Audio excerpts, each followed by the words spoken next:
ఏపీఎస్ఆర్టీసీలో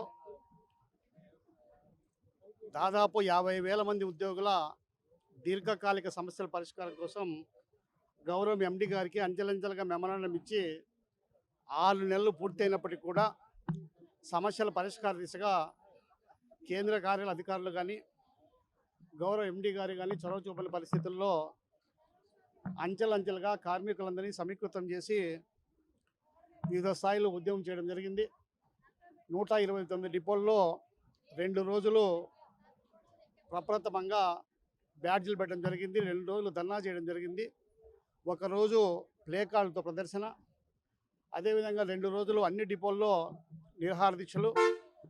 ప్రభుత్వ ప్రతినిధి ఎవరైతే ఉన్నారో మేజిస్ట్రేట్ అధికారులు ఉన్నటువంటి ఎంఆర్ఓ గారికి ఆర్డీఓ గారికి వినతిపత్రం ఇచ్చిన తర్వాత తప్పనిసరి పరిస్థితుల్లో ఇప్పటికి కూడా సమస్యల పరిష్కారం కాలేని పరిస్థితుల్లో న్యాయమైన సమస్యల పరిష్కారం కోసం రాష్ట్ర కమిటీ గారు నిర్ణయం చేసి ఈరోజు అన్ని జిల్లాల్లో అంటే ఈ రాష్ట్రంలో ఉన్నటువంటి 26 జిల్లాల్లో ఏపీపీటీడీ నేషనల్ మజ్దూర్ యూనియన్ అసోసియేషన్గా నిర్మాణమైన తర్వాత మా సమస్యల పరిష్కారం కోసం అసోసియేషన్గా ఈరోజు అన్ని జిల్లా హెడ్ క్వార్టర్స్లో చలో డిపిటిఓ కార్యక్రమంలో భాగంగా గుంటూరు జిల్లాలో కూడా ఈరోజు ఈ చలో డిపిటిఓ కార్యక్రమాన్ని ఏర్పాటు చేయడం జరిగింది. మరి ఇందులో ప్రధానంగా ఏపీఎస్ఆర్టీసీ ఉద్యోగులు ఎవరైతే పనిచేస్తున్నారో ఆర్థికపరమైన డిమాండ్లు మేమేం కోరుకోవట్లేదు. గత ప్రభుత్వం ఏదైతే ఉందో చంద్రబాబు నాయుడు గారు ముఖ్యమంత్రిగా ఉన్నప్పుడు ఏపీఎస్ఆర్టీసీలో క్రమశిక్షణ చర్యల మీద 1/19 అయితే నాటి రవాణా శాఖ మంత్రులు అచ్చెన్నాయుడు గారి నేతృత్వంలో అప్పుడున్నటువంటి ఎండి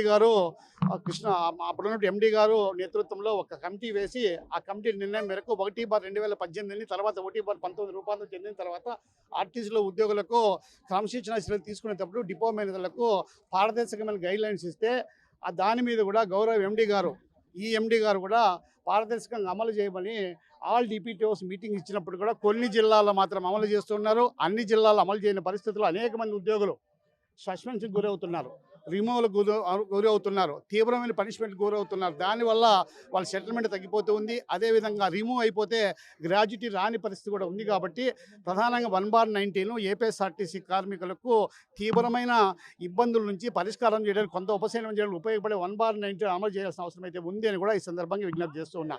అదేవిధంగా ఏపీఎస్ఆర్టీసీలో పాత వైద్యం ఏదవుతుందో ఆర్టీసీ ఉద్యోగులు 600 క్లాక్ పనిచేస్తారు. Driver, conductor, maintenance staff, supervisor 6.5 గంట పనిచేయరు, 600 క్లాక్ పనిచేస్తారు. కాబట్టి ప్రతిరోజు ఒక ఉద్యోగి చనిపోతూ ఉన్న హతాత్మంగా జరుగుతున్న తీవ్రమైన జబ్బులు వస్తున్నాయి. కాబట్టి ఈహెచ్ఎస్ వైద్యం ఆర్టీసీ ఉద్యోగులు ఉపయోగపడలేదు. కాబట్టి ఆర్టీసీ ఉద్యోగులకు పాత వైద్యం ఏదవుతుందో ఏపీఎస్ఆర్టీసీలో గత అనేక సంవత్సరాల్లో కొనసాగుతున్నటువంటి ఓల్డ్ మెడికల్ ఫెసిలిటీని యథావిధిగా కంటిన్యూ చేయాలని డిమాండ్ పెట్టడం జరిగింది. దాని కూడా పరిష్కారం చేయాల్సిన అవసరం అయితే ఉంది. అంతేకాకుండా ఏపీఎస్ఆర్టీసీ ఉద్యోగులు 48 మంది పీఎఫ్ ద్వారా అనేక రకాల సమస్యలు ఫేస్ చేస్తూ ఉన్నారు.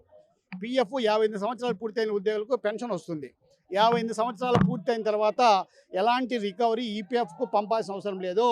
కానీ కోట్లాది రూపాయలు ఉద్యోగుల నుంచి రికవర్ చేసి 58 సంవత్సరాలు పూర్తయినప్పటికీ వారి కాంట్రిబ్యూషన్ ఎంప్లాయీ నుంచి రికవర్ చేసిన కాంట్రిబ్యూషన్ ఈపీఎఫ్ ట్రస్ట్ ఏదైతే ఉందో పర్కలు అది పంపి కోట్లాది రూపాయలు ఉద్యోగులు నష్టం కలిగించారు. కాబట్టి కోట్లాది రూపాయలు ఉద్యోగులు నష్టం కలిగించినటువంటి ఈపీఎఫ్ ట్రస్ట్ ఈపీఎఫ్ అధికారుల మీద చర్యలు తీసుకొని ఆర్టీసీ ఉద్యోగులు న్యాయం చేయాల్సిన అవసరం ఉంది. అదేవిధంగా మెమరాండంలోని అన్ని సమస్యల పరిష్కారం కోసం ఈరోజు కార్యక్రమాన్ని దిగ్విజయం చేయడంలో గుంటూరులో కూడా భారీ ఎత్తున ఇచ్చేసినటువంటి మా అసోసియేషన్ సభ్యులకు అదేవిధంగా మా జిల్లా కార్యవర్గ సభ్యులకు అన్ని డిపో అధ్యక్ష కార్యదర్శులకు మీడియా ద్వారా కవర్ చేయడానికి వచ్చేసినట్టు మీకు రాష్ట్ర కమిటీ తరఫున హృదయపూర్వక ధన్యవాదాలు అభినందన తెలియజేస్తూ పివి రమణారెడ్డి రాష్ట్ర అధ్యక్షులు APPTD national Mazdoor unit association Andhra Pradesh. Thank you.